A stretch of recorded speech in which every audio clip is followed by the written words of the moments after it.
Hello everyone. Welcome back to French Bread's Dark Souls 3 lore run. I am French Bread, or Chris if you prefer. So, we are back in Firelink Shrine, and as of the time of recording, the stuttering issue that was introduced by one of the patches to the game has been rolled back, so we shouldn't have to deal with that stutter any longer. And we're going to get right to it with but looking into a few things that may have changed in Firelink, starting with Grey Rat here. Heavens, she was already dead.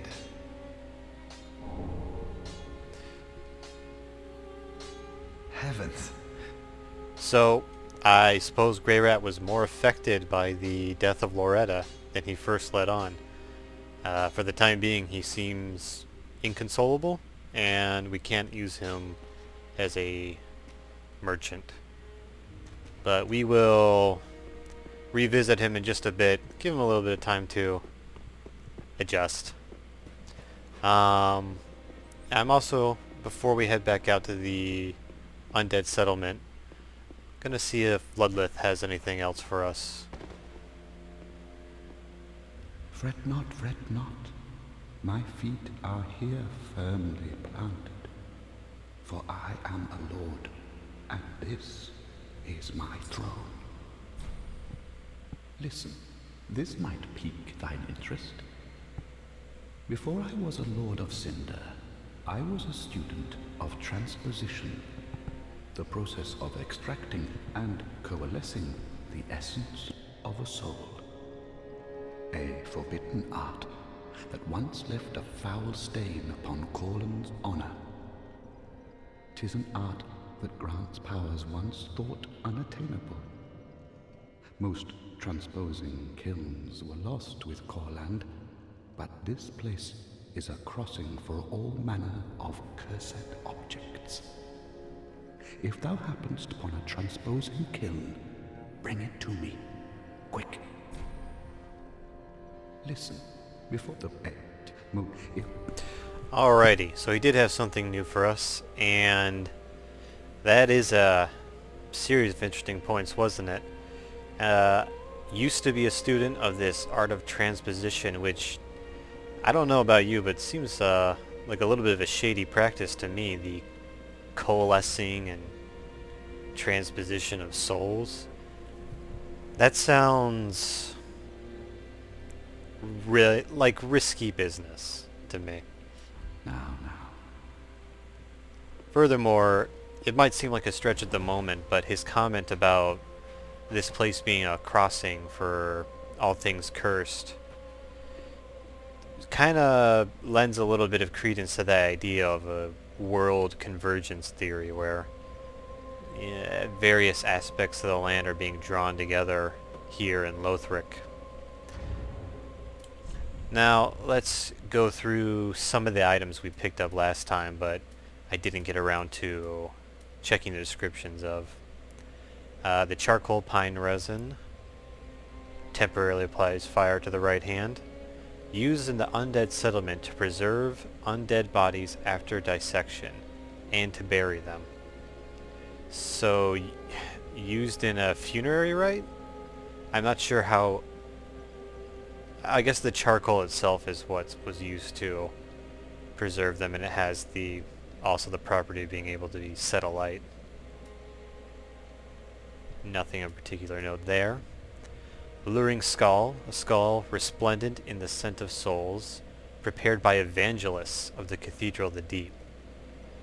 And this is just an item that you can chuck it, and most enemies, excuse me, most enemies in the area will converge on it due to their lust for souls. Let's see what else we got. Nothing new here. Picked up a few weapons the last time, and again, full discretion, I did a little bit of farming.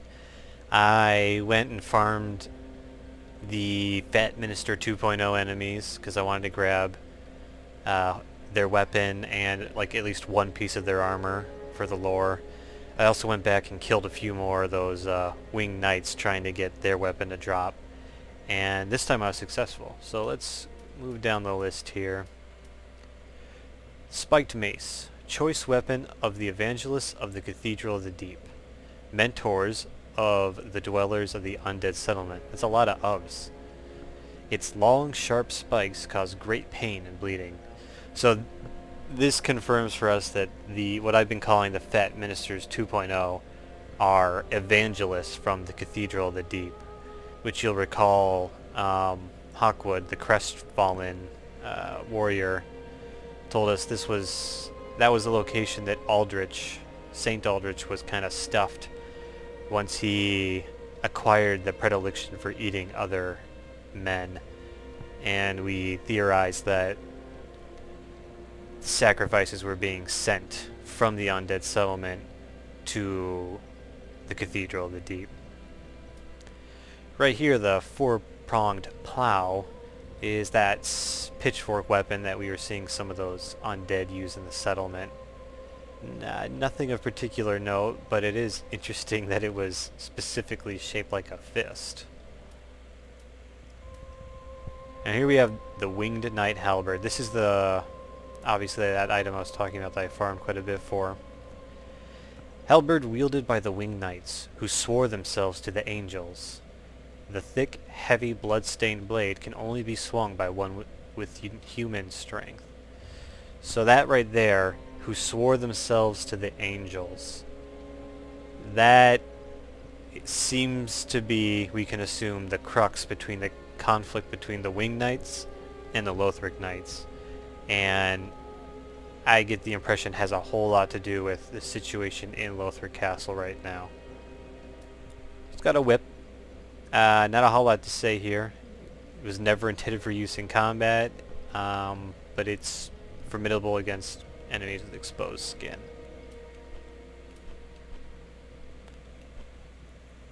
We also got a worker hat.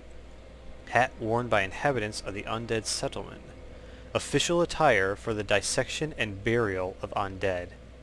Naturally, the ceremonial significance of such work is long forgotten. Indeed, no one could continue to entertain such horrors. So, this is a crazy concept. As we're familiar with, the undead, well, they don't particularly die well. We ourselves are undead, and we continue to reawaken at the bonfire, and it stands to reason that most undead are difficult to kill. But apparently, within the Undead Settlement, there was some sort of practice of dissection and burial.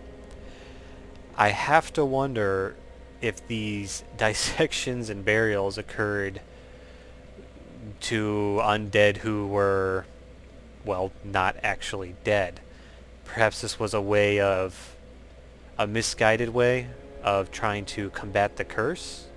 And this is pure speculation on my part, but maybe they thought by dissecting and perhaps removing organs and then burying undead, they would prevent them from returning, or at least incapacitate them and keep them from spreading the curse, if that is indeed what the prevailing thought was. Longtime players of Dark Souls know that there's no such thing as preventing the curse. It's sort of the natural situation when the fire starts to fade and dark starts to take hold, is the curse, the dark sign appears and people start to become undead and eventually go hollow. That's not something that is really spread by individuals. It's a sign of the times. Got the worker's garb. It doesn't say a whole lot different. But here's a good one. The evangelist's robe. Robe of evangelists sent from the cathedral. These teachers, all women, came to enlighten inhabitants of the Undead Settlement and sent carriers on the path to sacrifice. So that's got a lot of stuff to unpack in it.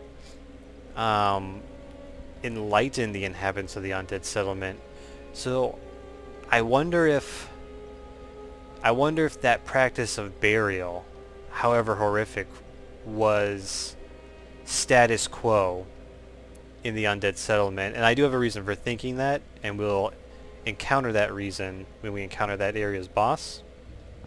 But I'm wondering if they had this practice, and then these evangelists came evangelizing, kind of pushing forward a different route, a different idea, maybe a noble sacrifice, something higher than just this kind of stopgap struggle against the curse. We can't really say at the moment, but we'll definitely keep looking into it, right? I do believe that's it for the items we had to catch up on. Alrighty. Let's head back.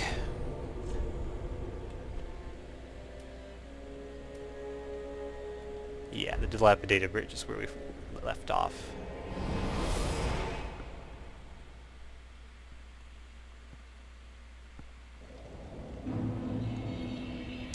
Alright, this time we're gonna do our very best to get this crystal lizard. Hopefully not piss off that guy right away. Yeah, I think we got him. Sharp gem. Not going to be very helpful for us, but we can look into it a little bit later. Oh, as for bookkeeping, I did upgrade this fire broadsword to +3. Figured why not give ourselves a little extra damage. We'll be using this for the duration of this area. Damn! That was like a Skyrim horse. Apparently their armor used to be obtainable. Ooh, great machete. I'm gonna hold off and we're gonna look at that later. First we're gonna observe this much more peculiar situation. What appear to be stakes thrust into the ground and the wall all over the place. Yeah, we know nothing good is about to happen. Yep. I know quite a few people who first came through here who referred to these as spears, and yeah, I get it. I know what you're talking about. Don't blame me for that opinion, but these are actually giant ass arrows. I do believe we're going to come under their scrutiny right now. Oh boy, I hope I dodge it. Oh, well, you can see they have quite a bit of AoE. We're going to try and listen for their sound in order to dodge them properly. That's trouble. Hopefully we can use this to our advantage, though. Man, I'm not the only one here. That's more like it. Gotta watch out though, because these arrows can and will clip through rocks to make your life miserable. Just gonna keep trotting. Get a little greedy, pick up some items. Oh, a little too late.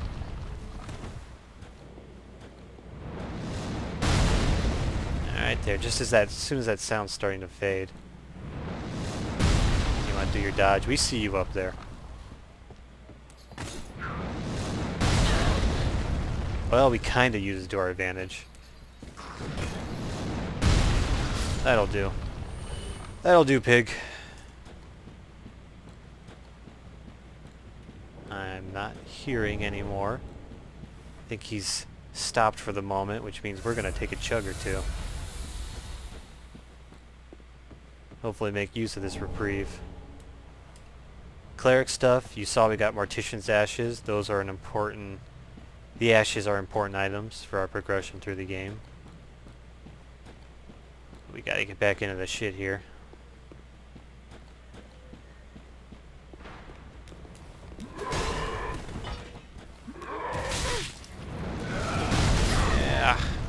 Well.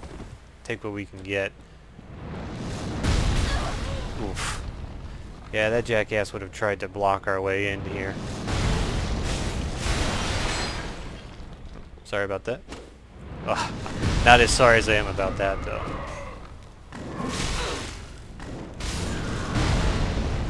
Alright, that'll do. Yes, there are plenty of items out there. Some of them we really, really want, but we're gonna shuffle on because we're gonna be back here sooner or later. First, take a little hop over the gap. The Great Scythe, also known by his own admission as the EMB plus 15, best dex weapon. I liked it. I liked it. All right. Got some beautiful flowers going on here, but yeah, I don't know about all that just yet. Let's skirt around here. God damn. These statues are creepy, but probably just a little familiar too, right? Hunchbacked, robed individuals. These large, disturbing growths on their back.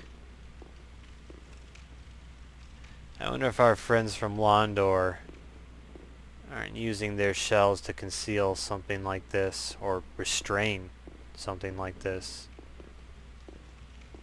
Very curious indeed. Man, I used a lot of Estus in there. That's alright. We got another checkpoint coming up for us. First we gotta earn it, as is the way of things. I'm gonna beeline over here for this dog I am fully aware of.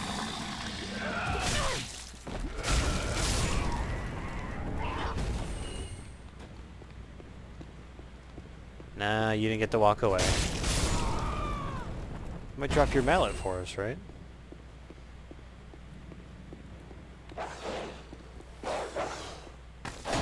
There. That's just...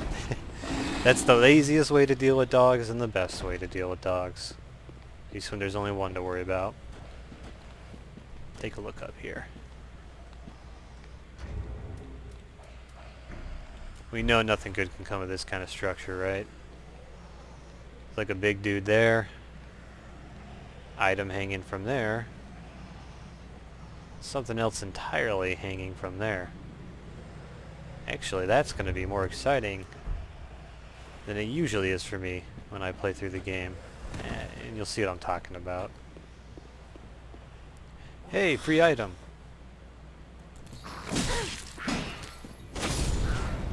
Yeah. Yep. a lowly soul item too. Not an uncommon tactic in the Souls game, right? So here we're gonna see one of these big guys. Let's not worry about that. See one of these big guys with kind of a different weapon loadout, if we want to call it that. Big old bowl of nasty.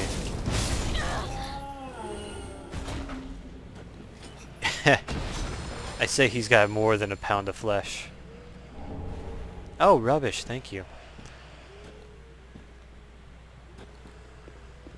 Yeah, seems to be carting around just heaps of meat. I wonder if that's related to the dissection practice. Like if those are the organs and insides I was theorizing just previously. Yep. Were being removed from the undead. Now, we know what these guys are after. We know they want us to mess around with exploding barrels. But we're not into it.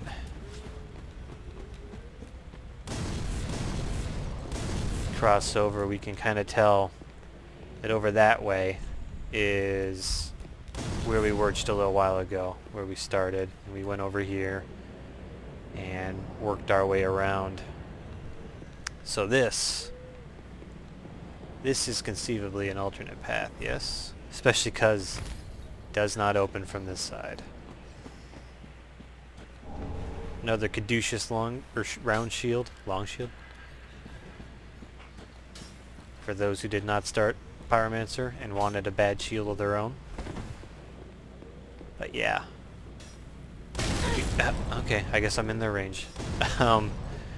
We've got this path here that becomes... Dang. Jesus. Get these guys a football scholarship.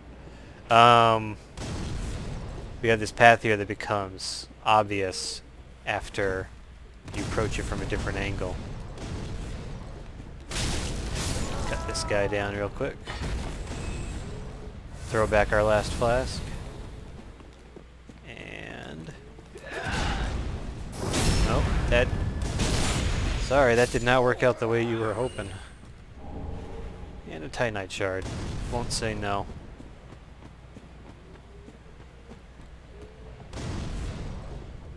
Here we go, yet another bonfire.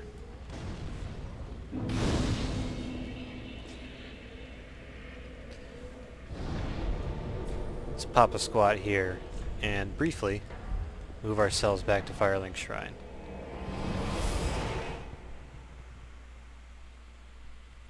My intent being to check up on our friend Grey Rat, see if he's had time to compose himself again.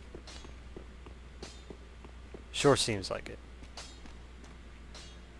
Ah, there you are. I was thinking. You know I'm a petty thief.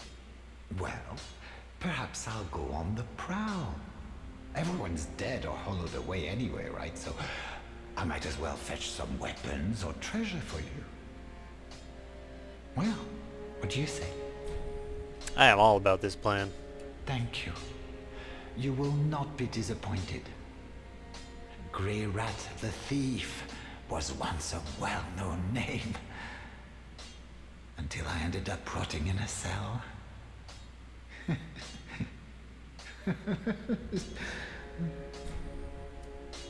Grey Rat the... until I... Okay.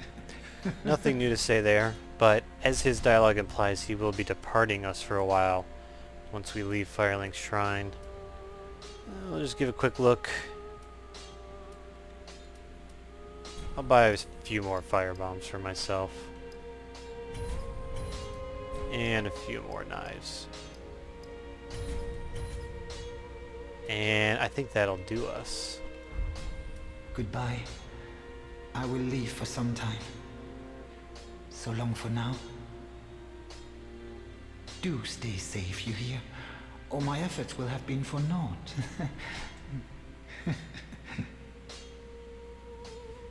Yeah, I mean, he's a petty thief, but Grey Rat's good people. Happy to give him a purpose.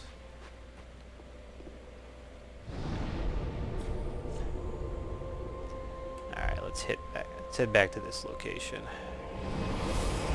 Because we still have to do something about that cell we saw hanging from on top of that structure.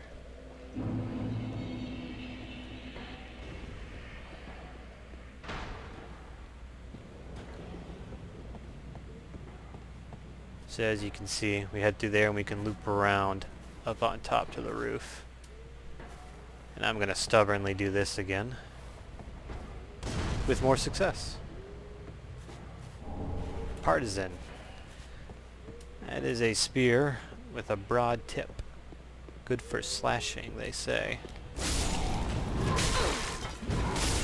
Not the most amazing weapon in past Souls games, but you never know. More hats. Yeah. Oh, second-hand axe. Can never have too many.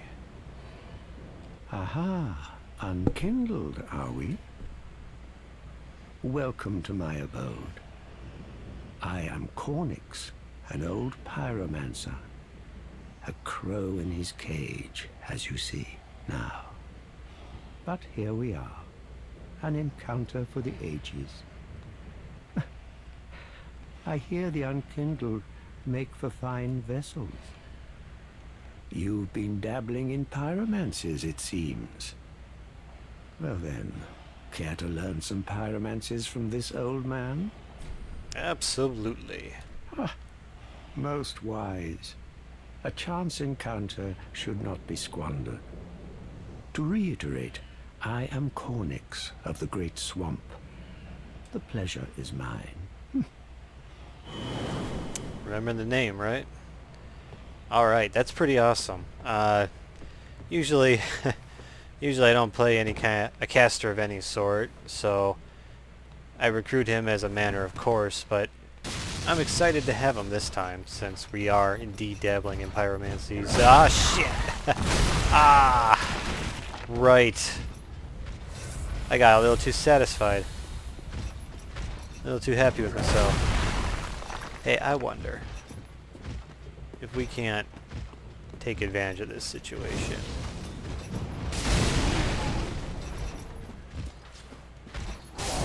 Yeah, that worked alright.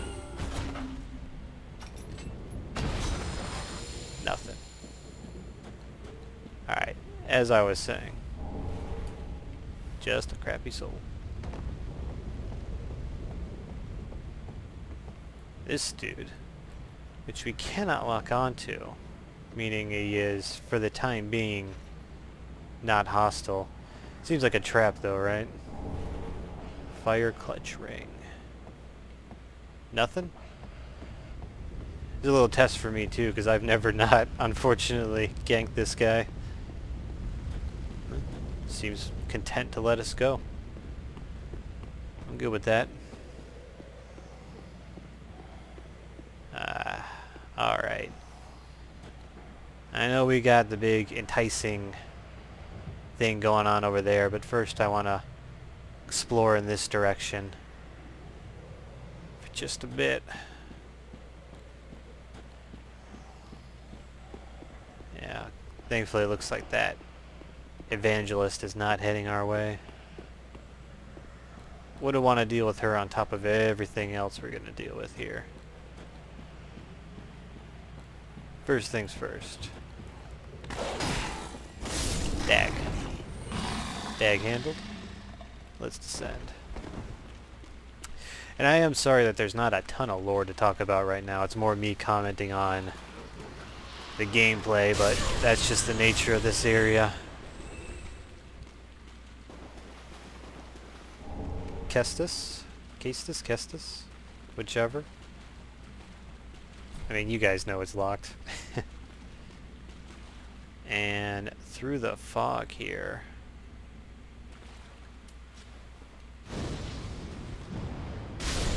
It's good for small rats. Big rats, however, we're gonna use slightly different tactics. Blood bite ring.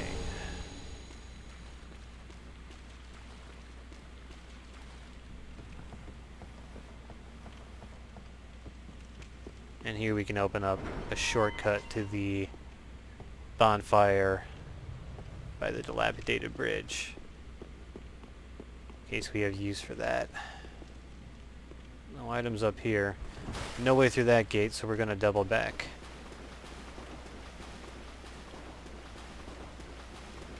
Towards the lore, I promise. First we got this nasty situation to deal with.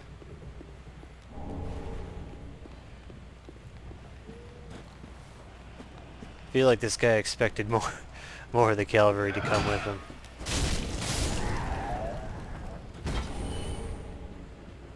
Hey, workers' trousers.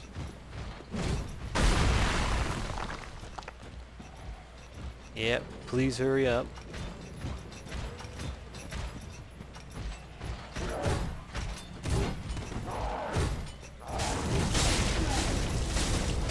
Alright. That puts us in really good shape. Even better.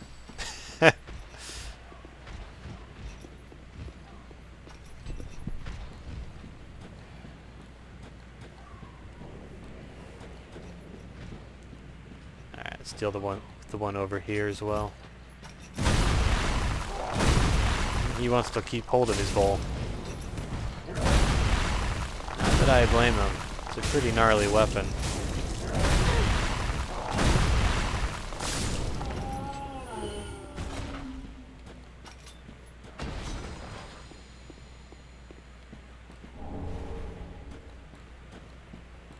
Around the corner. Yeah, more troubles.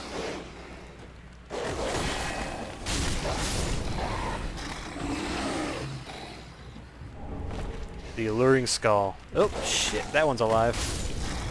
Fitting, I guess, since it's doing exactly what it's supposed to, attracting enemies.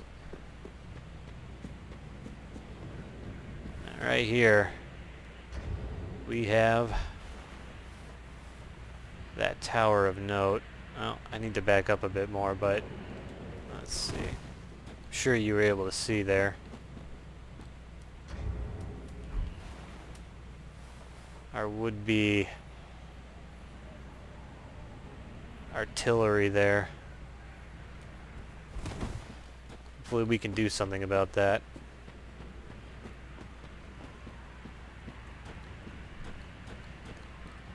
Well, hello.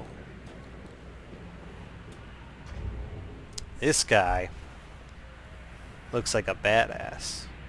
And that's probably because he is.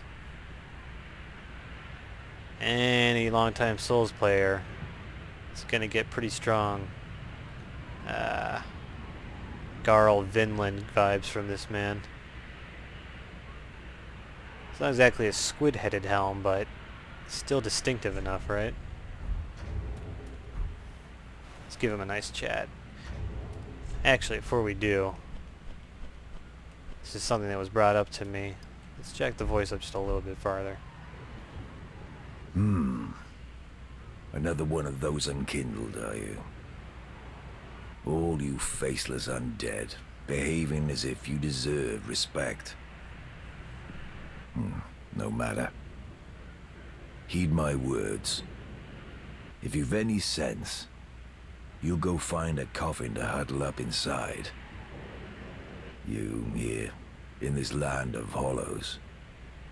You're like a frail maiden on the front lines. If, like the others, you're fool enough to play the champion, then go on ahead. Traipse right past the abandoned church. You'll face death.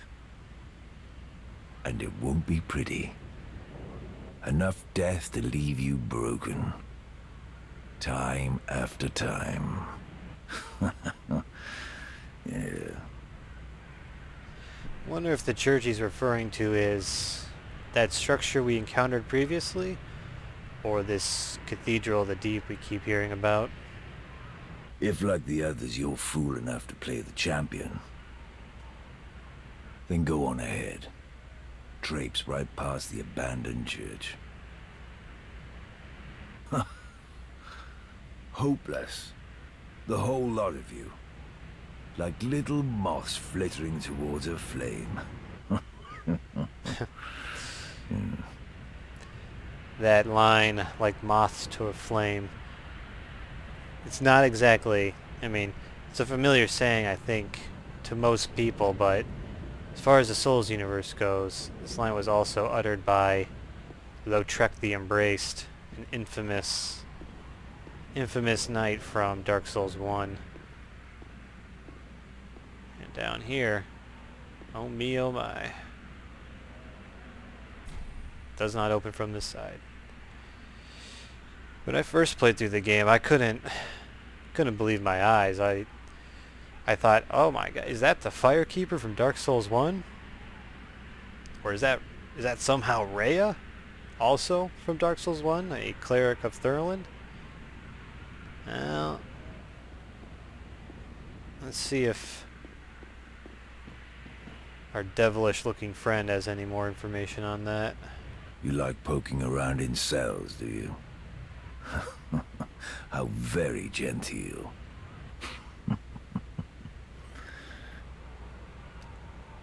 Well, he ain't in Firelink, but he's definitely got the creepy Firelink laugh down.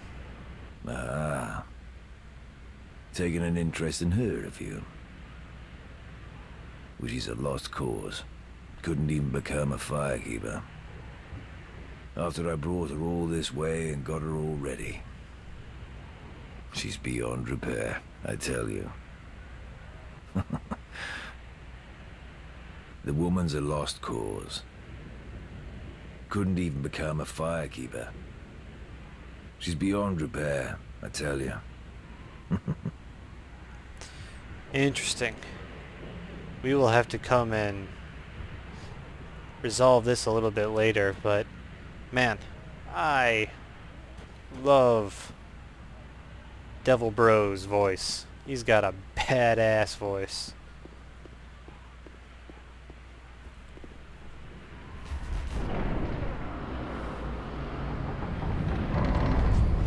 Speaking of badass voices, though.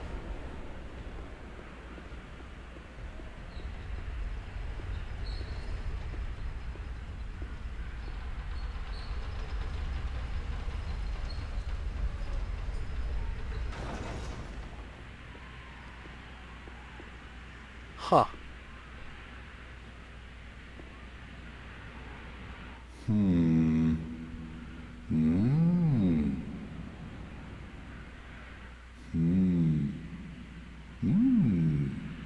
Oh. Pardon me, I was absorbed in thought. I am Siegwart of Katarina.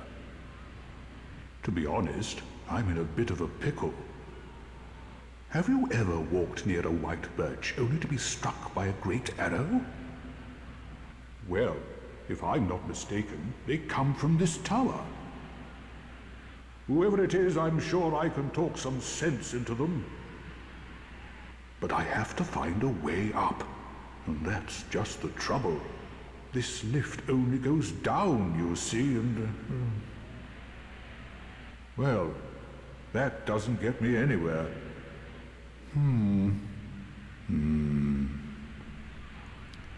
Return of the Onion, bro. This is a character obviously very similar to Siegmeyer of Katarina from Dark Souls 1. A somewhat hapless but good-hearted character. And Siegward seems to be cut very much from the same cloth. I believe even his voice actor is the same, or at least a very, very good imitation of it. This lift only goes down.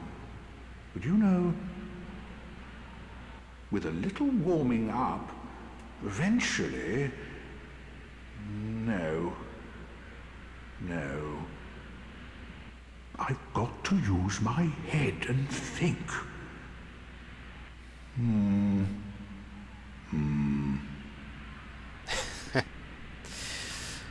So he wants to meet the arrow-slinging giant, but this lift only goes down.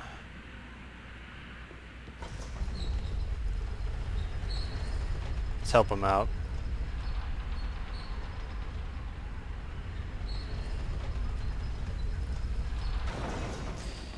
Yeah, it's like that. Sorry, man. It's a classic FromSoft ploy.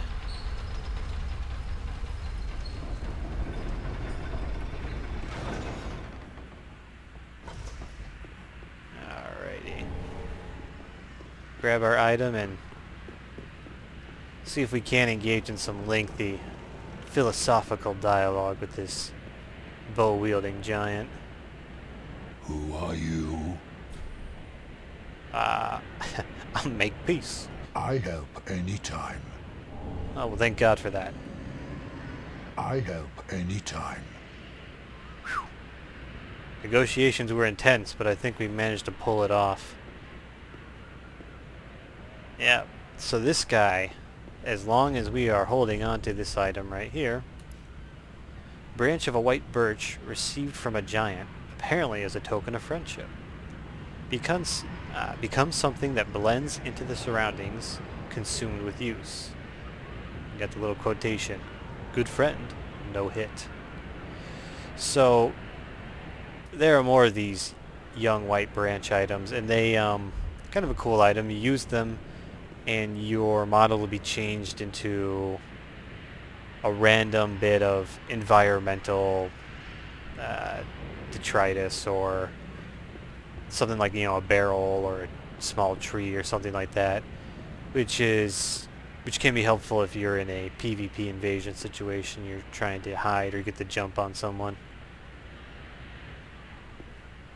His bow looks almost identical to the bow used by Hawkeye Goff from Dark Souls 1, as do the arrows. Unfortunately, this does not appear to be Hawkeye, but maybe an acolyte? I do not know.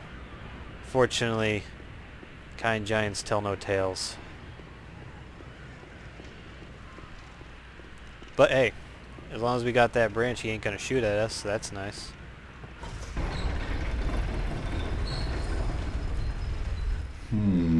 What? Oh shit.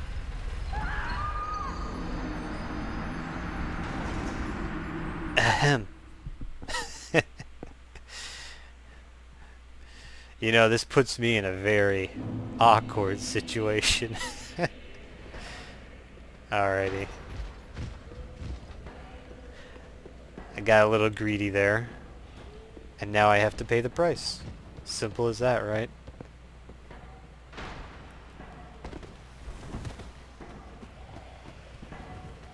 This is not the safest of returns.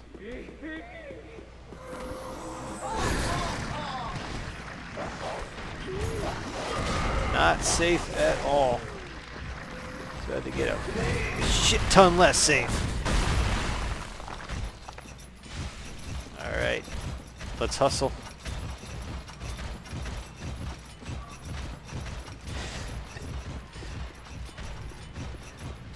We must ascend.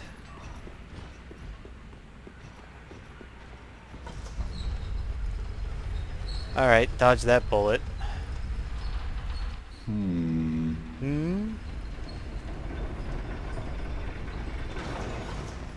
Let's gather these up. And hopefully not miss our jump again. We did it.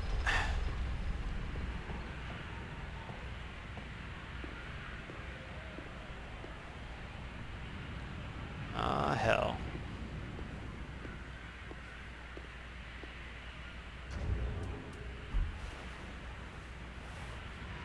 Well, in a way, that's quite a familiar sight stalking around down there.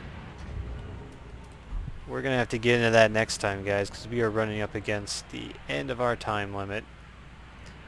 So, without further ado, man, I got to think of a good call-off for this show. I always have awkward call-offs. We're going to work on that, and I hope you'll join me next time. See you later, guys.